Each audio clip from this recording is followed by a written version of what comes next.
because I do 1,300 crunches and sit-ups 4 times a week. What's a dose? Can you translate for us? Winner of the gold medal and the champion golfer of the year is Ernie Els.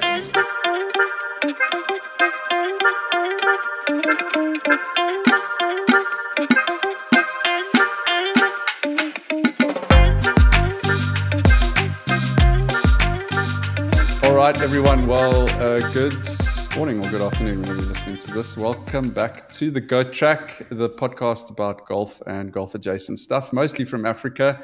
It is Terence here. We have a 2-ball that we're playing today. Many of you know we've started a collaboration with the golf rewards app Wunderpar. And today I'm stoked to welcome back to the podcast Mr. Wunderpar himself, Geran de Klerk. G'day, G. How's it going? Good, man. Thanks for having me again. It's been a while since that first chat that we had, which was quite fun. Looking forward to giving you some updates. Yeah, I was actually just looking. That was from our side. I mean, both us and you guys have been through probably quite a growth phase since we had that chat.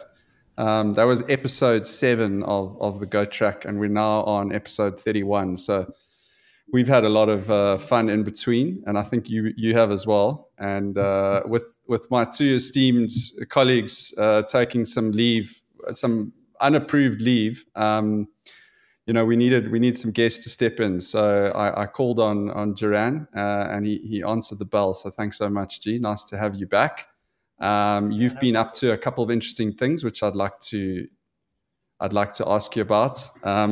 But firstly, when I was on Instagram the other day, I happened to click on your sort of personal Instagram profile, and I noticed you've actually got a really interesting background in terms of where you grew up and some of the kind of work that you've done, particularly when it comes to media and photography and film, and some stuff that I didn't really realize. So maybe can you give us a bit of a background of like where you grew up and kind of how you got into media and some of the sort of interesting projects that you've been involved in?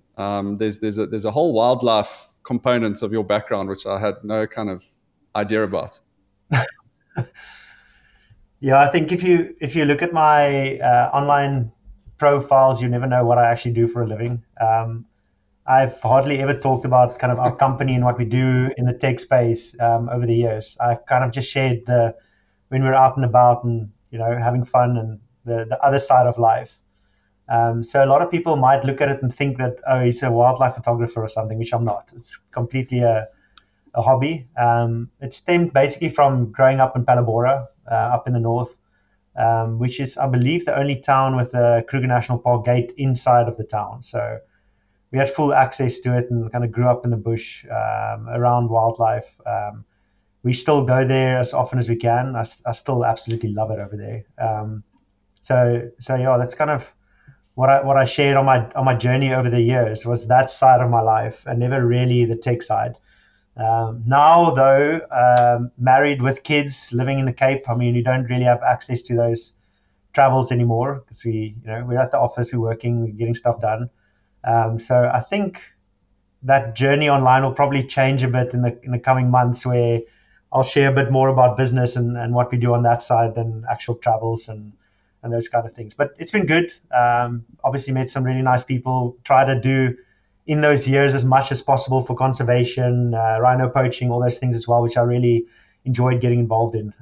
So yeah, it was a fun couple of years being out and about with the cameras and trying to tell that story. And G, when I look at some of the content you guys produce on your Instagram for Wunderpar, it makes a lot of sense that you've got this sort of media background. But where did that stem from in terms of obviously living close to the park and having access to all of those spaces? But where did your kind of love for, I guess, media, filming, photography, was it something you just started doing as a kid, being in those spaces? How did you get into, as you say, maybe not, you don't regard yourself as a fully fledged photographer, but I mean, just briefly going through some of the things you've done and been involved in, and some of your images, you've clearly got a passion and a talent for it. How did that come about? I think it's twofold. My mom started picking up the hobby of photography and kind of getting into the wildlife side of it, which is where I first picked up like a proper professional camera with a large lens and took a photo, and then you see the difference. You're like, oh, this is quite fun. So like being around that and seeing how much she enjoyed it, and like we travel quite a lot with my parents. We all are very close, and so when we travel together, it was quite a fun thing to do. That's kind of where it started. But on the other side of it is that my background is in UX and software design, and so the editing of the media became fun for me. So how do you edit a story together on video, or how do you edit the photos that you take? I always try to push it a little too far. Like if I look back at my Instagram feed now, I'm like, holy crap, like we completely over edit these things. But that was the fun side of it for me. It was like getting creative with a normal photo that you take, and then, you know, what does it end up looking like? It almost looks like it was painted in some cases, but that's kind of what I enjoyed. So, I mean, just having a background in like the creative space always, and marketing, etc. That was a nice way for me to utilize it and use it outside of the office, which has been quite fun. And then Palabora specifically has like a really good culture for that stuff. Like a lot of people are decent photographers, and they go out and they get good photos. If you go into that gate, there's this leopard Tsira that like just lives there, so you can pretty much see her a lot of times when you go out and get good photos. And she's a bit of a poser. She gets quite close. So a lot of people take really good photos, and just got into it from like that culture that stemmed there, which is quite fun. And then obviously I think that helps quite a bit for today. Sorry, there's a bit of a lag here, but it helps quite a bit for today, because back then it was like, I'm never going to do this for a living. It's just for fun. But now it's trickled over into what we use for Wunderpar. It's like we understand how to film. We still try and push ourselves on how we tell stories, and, you know, how do we use our content background in like making it fun for people that follow us, and kind of see what we do. So it's definitely, now it all makes sense. It's all come together into a cool, now we can use it to grow a business. Yeah, from leopards to laying up on par fives. I mean, it's an obvious connection there. What an incredible place to grow up, and to have, you know, to be able to like play with like have resources like that to kind of hone those, you know, that passion. I grew up on the East Rand of Johannesburg, and we were surrounded by mine dumps, so I didn't quite have the same resources available to me. But that's awesome. And now there's a great little golf connection as a South African story with Palabora in the Hans Merensky Golf Course. Did you grow up playing golf there? Can you kind of relate any stories about Hans Merensky and possibly some of the changes, I believe, that have happened there over the last sort of 5 to 10 years? Yeah. So grew up playing Hans Merensky since I was little. My parents were quite avid golfers. They were pretty much spent all their time at the golf course. So it's always been a very special place, not just for me, but like that entire town. It's become like the center of the town, you know, over the years. It went through massive changes. I don't know if you've ever been there or when last you've been there, but it unfortunately got run into the ground completely by some previous owners, where to a point where literally the course was unplayable. The hotel wasn't functioning. Which was sad, you know. I think like that entire town needs that place to exist. I believe it was like a top 10 or 20 course at one point back in the day. It's stunning. I mean, you get onto the golf cart, you drive out, there's giraffes, there's hippos, there's impala everywhere. It gets wild. And there's literally just one fence between Hans Merensky and the Kruger National Park. So we get videos all the time of elephants coming over the fence, or there's wild dog on the course. So it's proper. It's one of the nicest golfing experiences you can probably have in South Africa. And then recently it was purchased at an auction, I believe, by Indalo Hotels. They've been renovating there.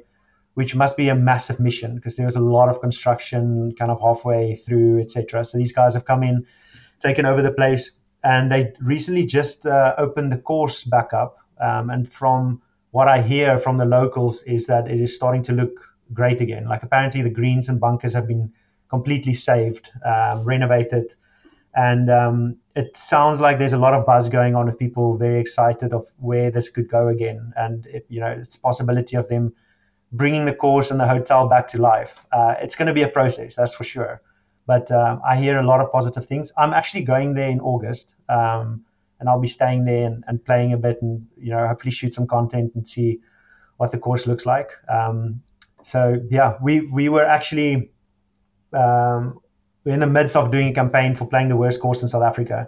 And the last time I was there was literally no grass on the fairways. The place was just busted up completely. So the plan was actually to play there, back at my home course, take the winner of that raffle with us to play, and we'll stay there and we'll maybe go on a little game drive or safari. And now things have changed. It sounds like it's much better. I think we should still play the course, even though it won't be the worst course in SA anymore. But it'll be a nice little update for people that have played there back in the day to see what it looks like now. So yeah, I'm quite excited to get back. Oh, and it's now called Bapalabora Golf Course, not Hans Merensky anymore.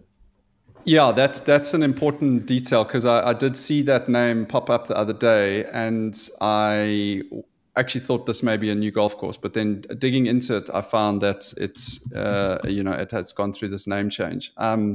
Sure, I have this almost this like mythical relationship with the golf course. I've never played there. I've been through the town, and I've seen the golf course, but I've never played there. And I remember growing up as a kid, my dad used to tell us stories about, he played there on several occasions. And he used to tell us stories about like the wildlife encounters that he had on the golf course. And I mean, I think nowadays, Skukuza Golf Course in the Kruger gets a lot of run on social media with wildlife encounters and all of that, and rightly so. That's some of the stuff that happens there is kind of outrageous. But Hans Merensky was for me the original kind of a wildlife overlap. So I'm very stoked to hear that it's kind of got into better hands now. I did hear that it went through a bit of a real dive. But just looking quickly online here, I mean, I see, and we often get into, when we did our SA Top 100 Golf Course podcast, we got into some of the sort of golf architects who've really made a mark in the South African golfing landscape. And Hans Merensky was one of the courses that was designed by Bob Grimsdale, who is considered by many to be like the sort of grandfather of South African golf design. He did Sishen, he did a whole number of courses around the country, and I see that a lot of people consider that layout to actually be one of his best layouts, his top 5 layouts in South Africa at the time that he designed it. So it's got some real like architectural bones to it as well. So look forward to seeing your kind of feedback on it. Yeah, I might be a little biased because I grew up there, but for me, it is still like one of the best courses in SA, and especially if they do bring it back to life as they plan to do, I think it'll be huge. Just for tourism overall, like we actually, when lockdown hit, the president, the night that he said you guys have 2 or 3 days to get wherever you need to get, and then you're going to be locked down. We were in Cape Town, packed the car, and we actually went there. So we stayed on Hans Merensky, now Bapalabora Golf Course, for 8 months, I think. And it was, I didn't want to leave. Like that was like the best place to be locked down. They locked the entire estate down. All the homeowners were inside. The course was closed, but you can go chip and putt. You can go fishing. There's wildlife around, and it was exceptional. It was such a good experience, and I think now that it's going again, if they do things right from a marketing standpoint, you'll very quickly start seeing their name up with Skukuza on things that happen on that course. I see a lot of videos, images, etc., of wildlife moving through there, great encounters. I mean, back in the day, I think in one of the pro tournaments, a cheetah caught an impala on the fairway while the tournament was going on. There was an unfortunate incident of an elephant coming over the fence and stepping on a trampling, whatever you call it, stomping a German tourist that played. That they moved next to the fence with them. You can Google that. It's somewhere on the internet long ago. But that's how wild it gets. It's very wild. But the difference is that if the course is in mint condition, it is just a fantastic course. And I think actually the new owners are the guys that renovated or reworked Skukuza as well. There's a tie in there somewhere. I speak under correction, but I believe so. Sure, that's incredible, G. You've got a real relationship with that place. So what I'd like to see you putting one of your Wunderpar mystery boxes out on the course, maybe filled with biltong, and just see kind of what happens to it, see how long it lasts out there. I think there's too much biltong in that place. We're going to have to find something else that the Palabora people don't know or not used to. But I think what we're going to do from Wunderpar side, because of my connection with them, without any sort of partnership, we're definitely going to push that place a bit. See if we can, from our side, help them get some golfers through the system again. We are working on maybe doing like a accommodation plus golf stay where you can pay literally just with Wunder. We'll see how that goes, but we're definitely going to do some stuff with Wunderpar to see how we can help these guys out and get the place back to where it used to be. It's quite exciting. That is very exciting, because I think the one thing that we can offer in this country from a golfing perspective that nowhere else in the world can is these very unique experiences, and some of the golf courses that we have that are built in very unique places. And that is one of the sort of 2 or 3 courses like that, gems like that. So that's great. I'm thrilled to hear that. Look forward to seeing your involvement there, and we'll be following it. I'd love to get a trip up there. It's just been added now to we're trying to build a tour course, like sort of itinerary for that part of the world. So that's an obvious one to add to your list, along with a few others in that area. G, I wanted to just touch a little bit on yeah, just if you do go there, let us know. We'll sort you out with anything you need, and I'm sure the locals will look after you nicely as well. If you do go, make sure that you can handle your brandy and coke if you want to keep up with the boys there. But I promise you it'll be a fun one. Okay, I think myself and Hoff will be okay on the brandy and coke. I'm a little bit worried about Jacques. He's a renowned lightweight, so we'll need to put some training in for him. But look, that can easily be arranged. Nice. Gee, I wanted to get onto Wunderpar now a little bit. For those listeners who haven't listened to our original interview with Geran, episode 7, you can go check that out. It was done probably a year ago. And you can go and listen to the background of where the sort of inspiration for the app and that came. But maybe just give us a brief update. We can touch on your recent travels as well, but where you guys are now with the app, what you're seeing that's lying ahead of you. You've had yesterday had a big announcement, which with some new merch that you dropped into your store. So maybe just run us through just a little sort of informal update of where we are with the app and how things are progressing. Yeah, perfect. I think it's been quite a journey for sure over the last year with Wunderpar, and getting it out there and kind of seeing how people use it and just building it out from scratch. The interesting thing has been that we're the first guys to do this in this space. So there's no playbook out there. There's no one that you can look at and go, oh, cool, this is a good idea. Let's try implementing this or that. Like, we have to come up with any and every new idea that there is in Wunderpar. On the one hand, in tech, that makes it a little difficult sometimes. But on the other hand, it's been epic for us. We've quite enjoyed the challenge of being first, making the mistakes first as well. I think anyone who follows us, and there will be competitors in future and people who copy what we do, but they're going to have a lot to look at of what we've done, and it'll certainly help them a lot. But we're enjoying kind of being the innovators right now, and the forward thinkers, and trying to like push the boundaries of what can be done from a technology standpoint, and kind of how you bring this all together in a nice, simple experience for the end user. So it's been fun. It's been challenging on a tech side for sure. Not even to mention like partnerships and running those relationships, but it's been good. I think it's some of the most innovation we've done in many years, because we've worked on so many tech products and apps and stuff before, and so this has been truly like a blank canvas almost, where you set out to see and you don't know like what's ahead of you. But the team has truly embraced it, and it has been fun. It's quite nice when you come up with something and then you execute on it and then it works. And you go, okay, this is great. Now let's take it to the next step. Where we are now is like we figured out the model in this first year. So when you start, you don't know what the model is. How is this going to work? There's a retail aspect to it. There's the growth aspect to it, and there's the tech. And you don't see it all coming together, and you make some of these mistakes and you pivot your ideas.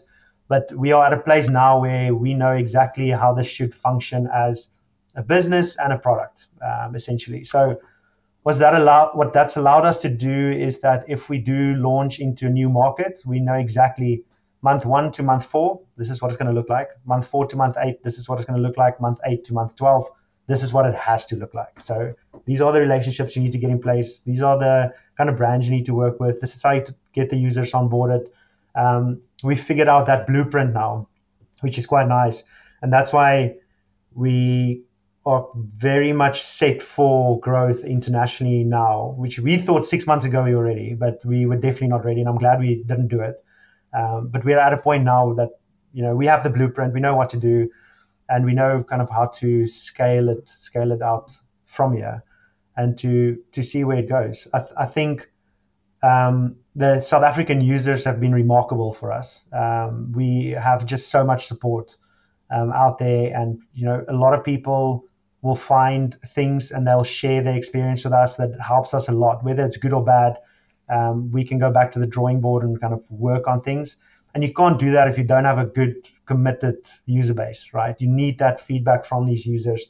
And South Africa has been probably the best decision we made, was to launch and test here first. So some of the investors we chat to, not a fan of it. They want to be in the big markets. I still believe it is probably one of the better decisions we've made, is test it here, get the feedback, see what people think. How do you build something out that people truly enjoy using? And based off just our reviews and feedback that we've gotten, we've managed to build a really nice relationship with most of our users, and it's truly helped us. And I'm quite excited for where we are right now, and now kind of taking it to the next step. I'll be honest, it would have been great if you can just build a business like this and it works well in just South Africa. That would be fun. It would be very easy, or a lot easier than scaling internationally, because you just have this user base to look after and these partnerships. Everything's in place. Everyone kind of brings value to each other. But tech business, unfortunately, in SA and sport especially, it's going to have to go outside of our borders and become something bigger for sure. So we're in for an interesting year ahead of us, but we're quite excited to tackle it. We're still a very lean team. We haven't grown much since the last time we even spoke, which is a really good sign that we can build tech and move fast without hiring a ton of people. So we all quite close to the product and working well together. And I think we've got a recipe for something that could do really well once we start scaling. So moving into like different markets, international markets, in some ways, I know you say there was you don't necessarily have competition because it's a very new kind of innovative offering. But in some ways, the offering, I mean, when I describe Wunderpar to people who haven't used it before, I often will revert to something that they may be more familiar with from like a rewards perspective. So like perhaps like a vitality type products, where it's monitoring some form of action that you're taking and then rewarding you for that. Do some of the bigger markets are thinking of like, I'm assuming, you guys are obviously looking at the US, and European markets. Have you found that they've had a similar user blueprint in terms of other technology where they have rewards-based systems, or have you had to approach it from quite a different angle in those spaces? The nice thing about Wunderpar is that once someone sees it, then it just makes sense. So what we've seen is when we're talking to someone, if they've used it, they've gone on the course, they switched it on, then it just makes sense right away. You don't have to explain it. Any or most of the other reward systems, and I think we touched on it before, is very much a transactional thing. So even like Vitality, you need to be a member with them and you need to pay them a monthly fee and et cetera, and then you get some rewards back. Any retail rewards, there's a transaction that needs to happen from the actual person. So this is a little different in that there's no transaction from the user. They can just use it and get something back, which you do get some applications out there that do that in other verticals. But in golf, it's quite different in how the tech has to work to validate a lot of what's happening and how the users are using it, etc. It is one of the easiest things to cheat if the tech isn't built right. So it's a lot of different aspects from it. But from what we've seen is that I don't even explain to people really anymore how it works. I tell them to download it and switch it on the first tee box. And then the feedback that we get is fantastic because it's almost like that magic wand moment that happens. We've pitched to investors and people and brands as well, and you've got a deck, they've never used it. And cool, guys, you built a golf app. As soon as one of those people actually opened the application, activated it on the course, everything changes. The entire mindset changes. That magic moment kind of happens where it picks up that you're there and it starts counting, and that gets people so excited, which has been quite nice. So we luckily, with Wunderpar being so simple, don't have to over-explain it to anyone. I usually just say, like, get on the golf course, switch it on, try it out, and then we get a completely different feedback than me just explaining to them what it does. All right, so it's great to hear, and I'm certain we're gonna follow the scaling journey quite closely. I have seen some of your content from places like Sweden, places like Mauritius. So I'm very, very eager to follow and watch the adoption of the products. I would be remiss if I wasn't able to give you some live feedback. So my two co-hosts asked me to provide you with some questions, and I'm certain you've been asked or pointed these questions out to you before. The one was around the app usage of battery on iOS devices. So I know that's something I think I've heard you address it before, but that's just possibly a small pain point that came from Jacques. So shout out to JDV for that one. And then the second, and you can address both of these at the same time, was around the usage of almost the reminder of using the app. So I think in some cases people get to the end of their round and they suddenly think, gosh, I've got the app, I've used it before, I just forgot to, I just forgot to switch it on when I was on the golf course. Have you looked at how maybe you are looking to address those issues? Yeah, for sure. Both all valid concerns. And that's part of us being first in the space. We need to figure it out, how exactly this works on a golf course, right? So the biggest thing, so if we can address battery first, the biggest thing is that we need to know when people are off the course and when they're on the course. Otherwise, folks are going to start it and leave, and then they earn. And that's an unfortunate thing, and that's why we need to ping for location the entire time while you're playing. And so that has been just a thing that we're optimizing the entire time. So you'll see on the latest iOS update in our release notes, you'll see that battery optimization for iOS devices has been implemented. That you'll probably see on every release because we are constantly working on it. The only way for us to figure out if it's working or not is to release it to the users and then get the data back and see what it's doing to people's batteries, because there's different models of phones as well. We can't test it in our small team. So we have to release sometimes something that drains the battery, get that data back, optimize, change it up, and then push another update out there. So it's something we're constantly working on. It's all about getting the timing right. Like how often do we ping location, so we can still get enough data, but we don't want to ping too much location that it's draining the phone completely. So one of our latest releases was definitely a drainer. Again, I see it on my phone as well.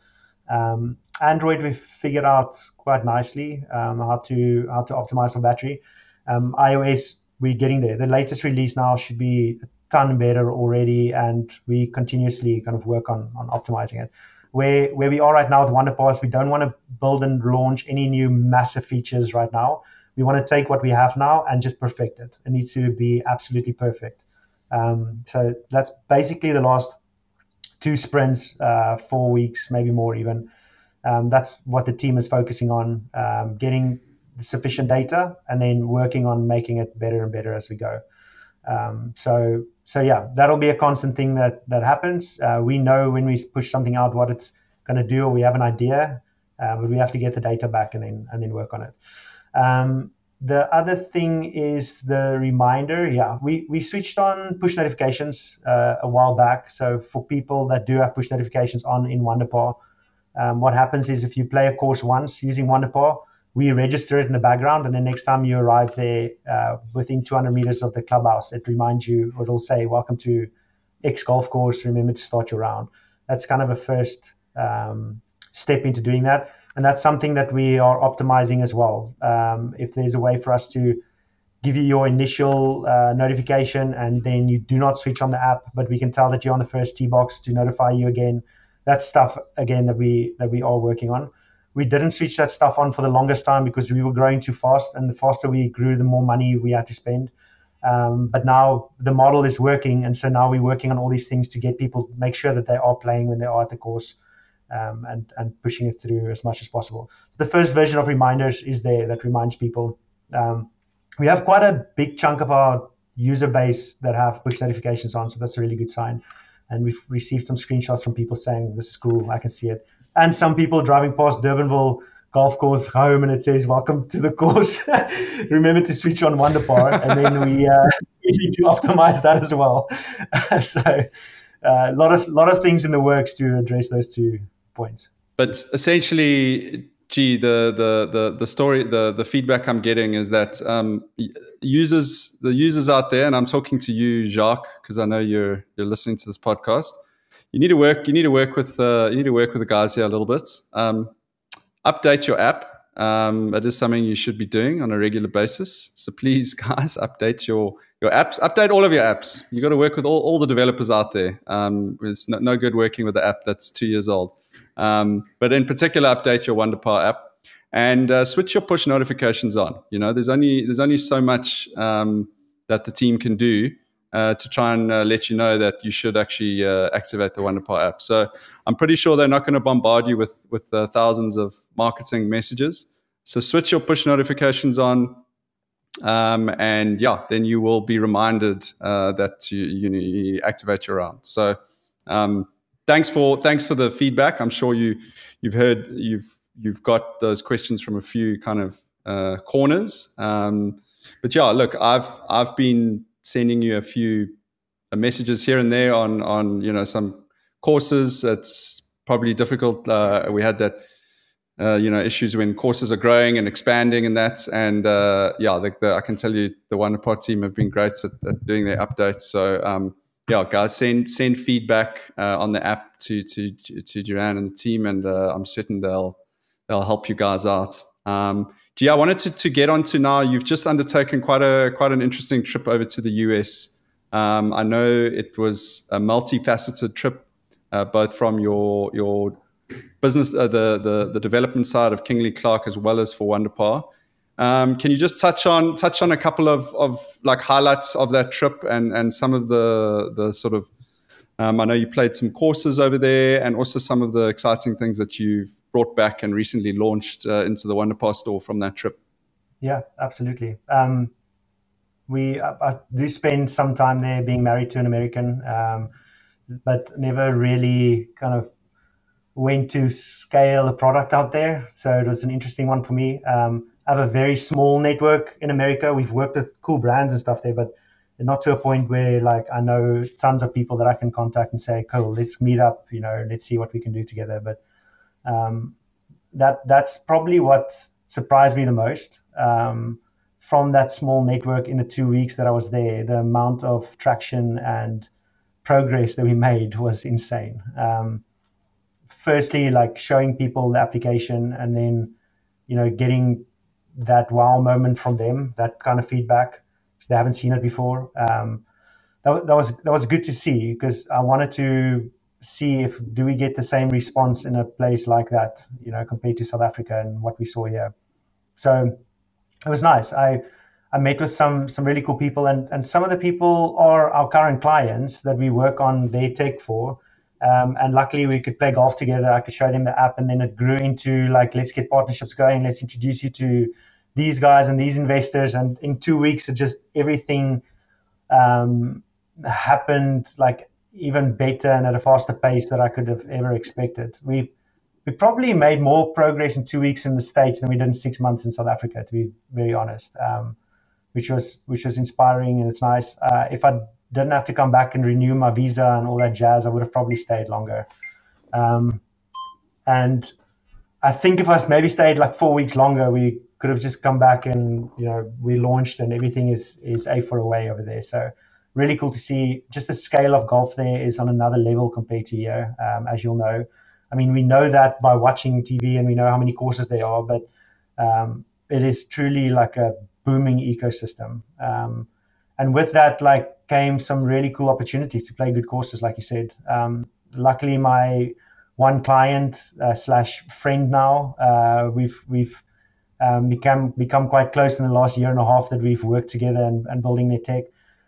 He's a member at Country Club of Birmingham, which is a private course that is very difficult to get into just as a member as well. The rates are insane. He mentioned to me what you have to pay there, and I like fell off my chair. I couldn't believe it.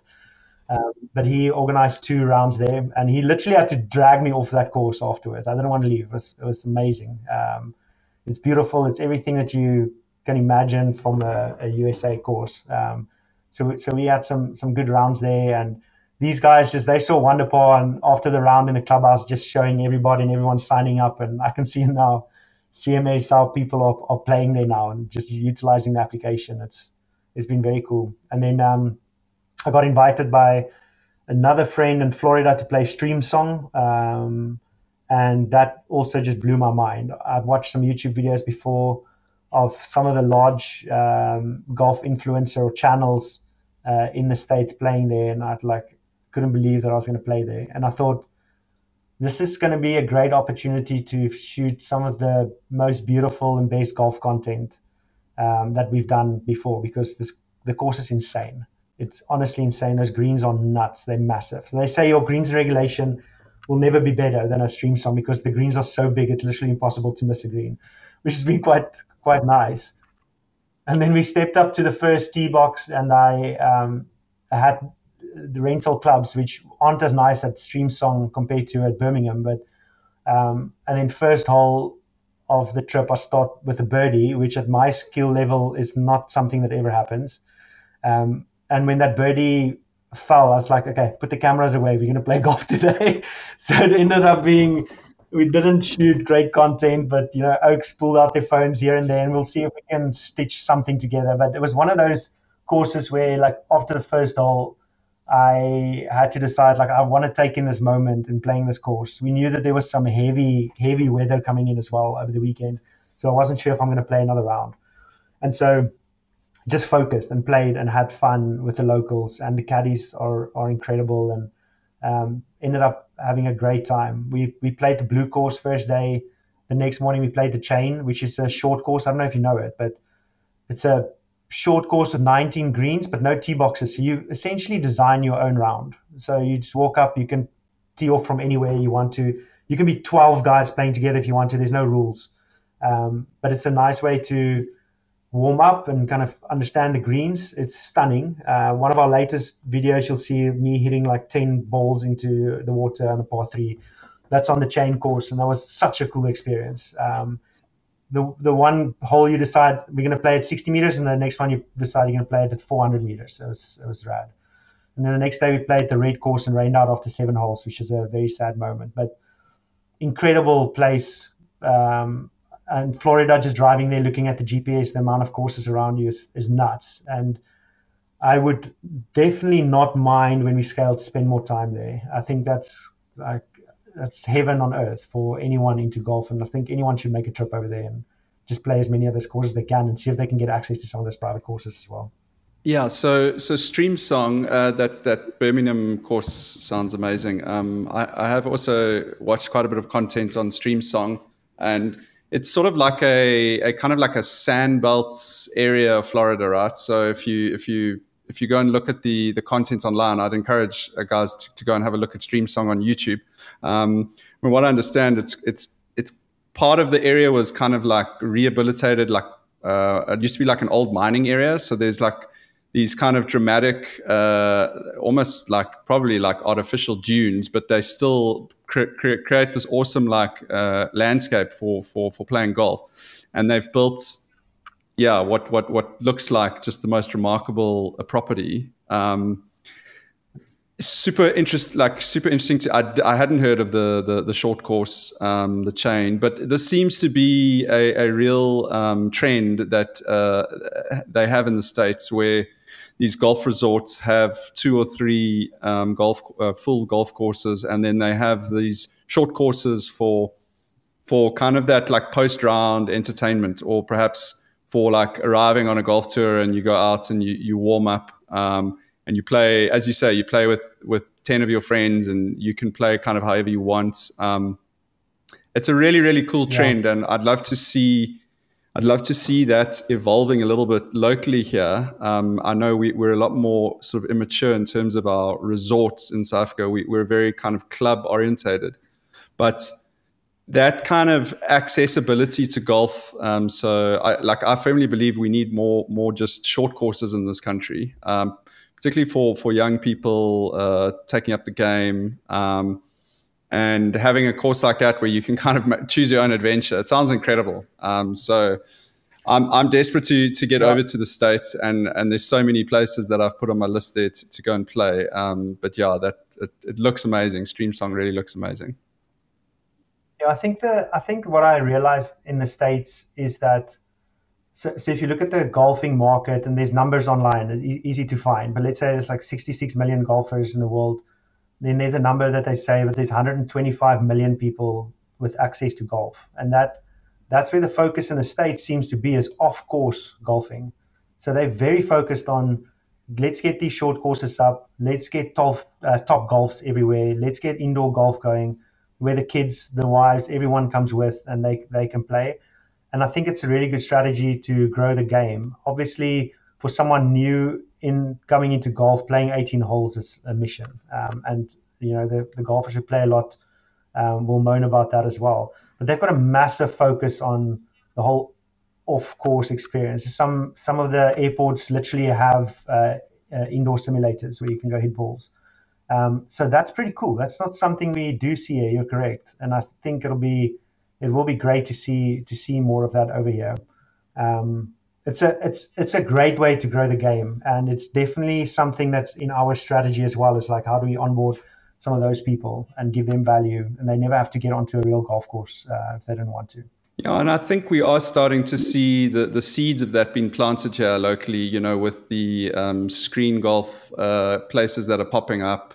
Myself and Jacques recently spent an evening at a screen golf place up in Joburg, and it was such a great evening. And look, there's still some challenges around some of the technology, but in general, being able to go play golf after dark and play for an hour or play for 3 hours, it's still the same sport, right? You're just hitting the same ball. You're getting all this cool tech feedback. So we are starting to see the seeds of it. I guess it's just about how it gets invested in and rolled out. But I'm really excited about the golf space in that frontier, and particularly in South Africa, because I think we have probably an excess number of actual 18-hole golf courses.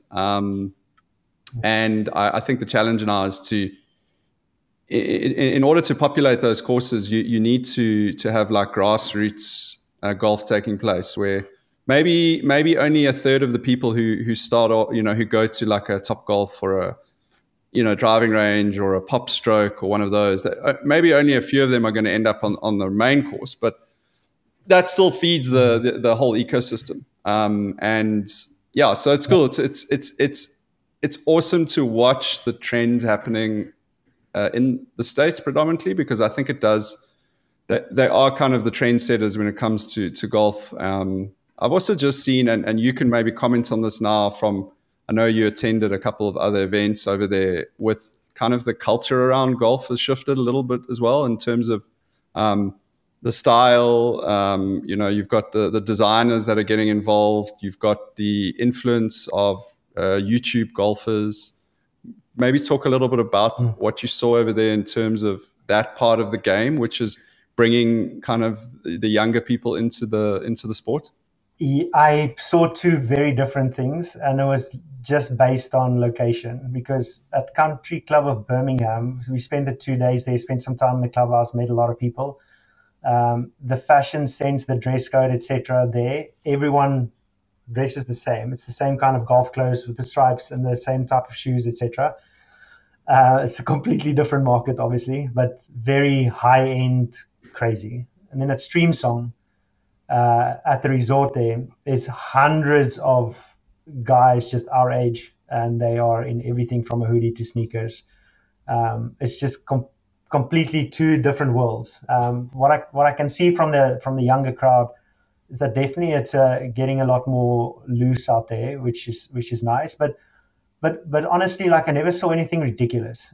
Most of the guys, they still respect the game to a degree where everyone looks decent on the course, and it's quite nice. I think my mate, who's originally from South Africa but lives in Naples, was probably the worst, because he got his shoes wet on like the 12th hole and then played the rest of the round barefoot, which is a little crazy. And I was like looking around if anyone's going to say anything, but there were no issues. So this is definitely getting trendy out there. The cool thing about the States is that the amount of brands you have access to is pretty cool. Like, you have a lot of choice for what you wear, what you play with, which is quite nice. But I think the biggest thing that stood out is that golf apparel, it seems like, has become people's everyday wear over there. Like, if I'm walking in the airport and people are just traveling around, you literally just see oaks wearing golf caps and shirts everywhere they go. And it's not one or two. It's like you see them all around. Like, you can very easily spot the golfers walking around and you can just chat to them. It's golf branded all day, every day, which is quite nice. I quite like it. So yeah, the Americans just live and breathe the game, man. They're so into it, and it was so cool to see. And yeah, it's exciting, because obviously that's going to drive the future of the game, those crowds. So it's nice to see how truly passionate people are about the game over there. So talk a little bit about you've bought a couple of brands and engaged with some of the sort of, let's say, the more innovative kind of, I don't want to use the word street culture brands, but the kind of YouTube guys, Good. Bob Does Golf. I know you did a big drop yesterday on your store. Talk a little bit about kind of interacting with those brands, seeing what they're up to, and bringing some of that like onto our shore here. Yeah, I mean, it's all the stuff that I wish we could get here, and obviously we can't get our hands on it over here. It's obvious that the online space in golf has grown like to an amazing kind of peak, where it's probably way more people watching golf on YouTube than they watch the PGA. And that's pretty cool for me, because it is bringing that new kind of generation into the game, making it cool again to watch. And with that comes these guys' brands that are growing, which is interesting. So look, the drops that we do is literally just me trying to give back to our community in South Africa that have helped us out over the last year, and joined in on this journey. It's not to make any sort of money. It's not to do anything. It's basically coming in, guys, here's something cool for you guys. Like, grab it.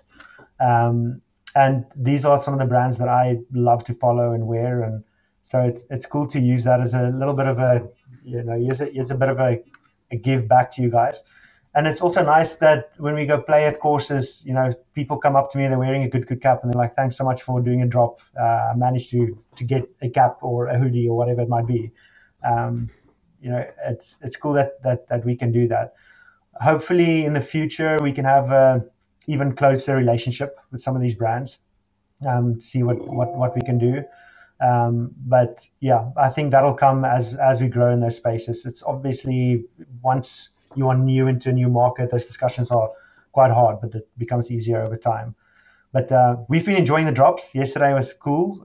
You mentioned that your colleagues are out on holiday, and my right-hand man at Wunderpar and Kingy Clark is in Iceland right now as well. And I'm trying not to bother him too much. So I'm in the same boat as you, and our lead back-end dev, who keeps the boat afloat, is heading to the Kruger next week. So I'm shitting myself a little bit where I am. But yesterday's drop was fun. I had to handle it myself without Tez, but we managed to push through. And it's nice when things work out like that, and you chat to the community afterwards. I like to go on Instagram Live and just chat to everyone and hear their feedback. It's very cool. It gets people excited, and something that happens in this SA space for our small community that doesn't ever happen, that kind of excitement. It's not a normal giveaway. It's like, this is cool stuff that you can get your hands on. So I enjoy it. I would love to do one a week if I could. But I'll definitely, any and every time we can, bring some stuff over and give some of this value to the users. We'll do it. It's a stressful process on our side, but afterwards it's quite nice. We were up till 12:30 last night packing boxes.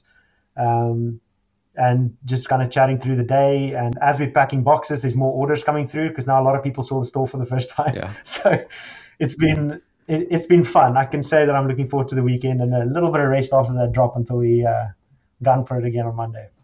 Yeah, I mean, it's really awesome, G. I think you talk about growing the game in this country, but there's so many different ways to do that, and from the interaction that I have with people who are just starting out in golf, who started out golf when I started, which was as a teenager.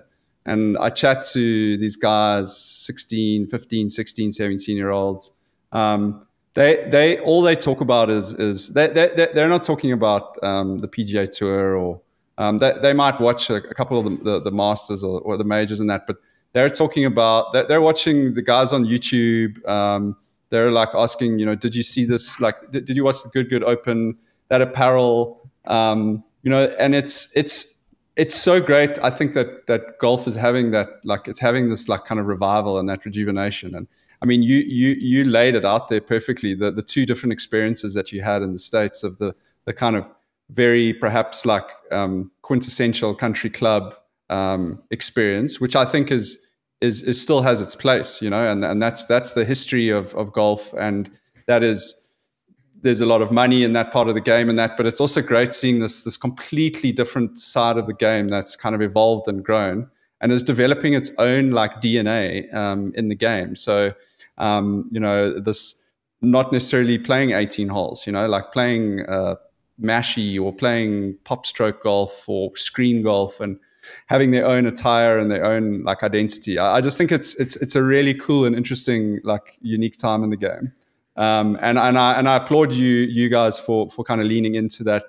part of it, because we do live in a bit of a isolation down here on the southern tip of Africa. So it's really, really cool. Well done for doing that. I was going to fire off a whole bunch of questions at you on Western Cape golf and that, but you know what? Gee, I think I'm gonna holster our Western Cape golf course chat, because we're starting up a series which is coming up soon, where we're going to do real deep dives into building golf tours in South Africa, and obviously a lot of those happen down in the Western Cape, and I think I'm going to maybe ask you for a rain check to pull on those resources from you at that stage. We've got a lot of lot of our listeners who are very interested in like building different golf tours in different parts of the country. And guys on our team have got a lot of experience in going to building all sorts of different combinations of golf courses and accommodation and cool places to stay and that. So we're bringing a series out soon on different tours in different parts of SA. So let's holster the takes on the Western Cape. It was really cool to catch up and just to hear a little bit about your background and about your trip and just about what's happening at Wunderpar in general. I really appreciate your time. Hope you have a relaxing weekend. We are recording this on Friday, so we've got a weekend of rugby ahead of us, which I'm sure a lot of people are super excited about. I hope you get some R&R before the next week kicks off. Thanks. Tell me first, before we go, are you going to the Open or not? Sure, that's the $1 million question still. It's funny. I still have my tickets, and I still have a ticket. I still have a ticket with your name on it. If you would like to attend the Open and you're willing to meet me in Scotland, then you're absolutely welcome to join me. Sure. Send me your bank details and a link to the visa process if there is one, and I'll see you there. But it's a little up in the air. I got to be honest. I've got a couple of things going on at home at the moment, which is very busy. They're all positive, exciting things. We're trying to build a house at the moment. And we've literally just started that process. So it's a little up in the air. But every single day, I can guarantee you, and the more podcasts I listen to in the run up to the Open now, guys starting to talk about the golf course and, the last time they were there. And every single day I'm online looking at flights and trying to work out the path that I can take to get there. So don't be surprised if you see some videos of me there. And as I say, it's an open invitation if you're willing to travel. I'm happy to pull the trigger on that without discussing it with my wife. That's the one thing that I'm sure she'll be fine if I just packed and left. But let me know what your plans are. Okay. I think and let that construction wait. I'm sure they can continue again. You can't maybe get to the Open again, so maybe put those oaks on hold. Well, these people have a way of operating without you being there. As you know, there's if there's a will, there's a way, and they'll continue going on. So, thanks so much for your time. And are you playing golf this weekend, or are you taking time out? Shocking weather over here, so I might, while there's a little bit of sun out, I might just go play some 9 holes quickly at Kleinmond, and then call it for the weekend. I think it's a lot of rain coming for this week, so. No golf, unfortunately. Okay. You were talking about Stream Song and the size of the greens there. I recently played at Blair Athol up in Joburg. I played there 2 weeks ago now. And amazing golf course. Really, really, really enjoyed it. It definitely deserves its place in the top 10 of SA. But my goodness, the greens at Blair Athol are... Also, I've never played on greens so big. I think I worked out every single green at that course is bigger than the property that I live on. Not just the house, the actual like earth property. Like the greens are enormous there, and they're very proud of it. And they list the size, the square meters of every single green on their course guide. So it's. I think next time you're up there, you must make a trip to Blair Athol. It's just quite a property. I need to make a trip to play in Joburg. We've got so many users over there, and I'm super keen to play those courses. I haven't really. And the putting seems to be a bit better now since upgrading to the Jailbird. So I'm keen to try any big green and see if I can still not 3-putt like I used to. So I'll take on that challenge for sure when I'm up there. I must say it didn't help my green in regulation statistics. Unfortunately, but it's really, really, really, really cool place to play. And at this time of year, the weather actually in Joburg is incredible. and it's like firm and fast. So it's really, really fun conditions to play golf in up there. So might be worth escaping the Western Cape weather for a bit of Joburg golf. But listen, G, I'm not going to keep you any longer. Thanks so much. And thanks to everyone. We'll be back next week. Cheers, bud. Have a good one.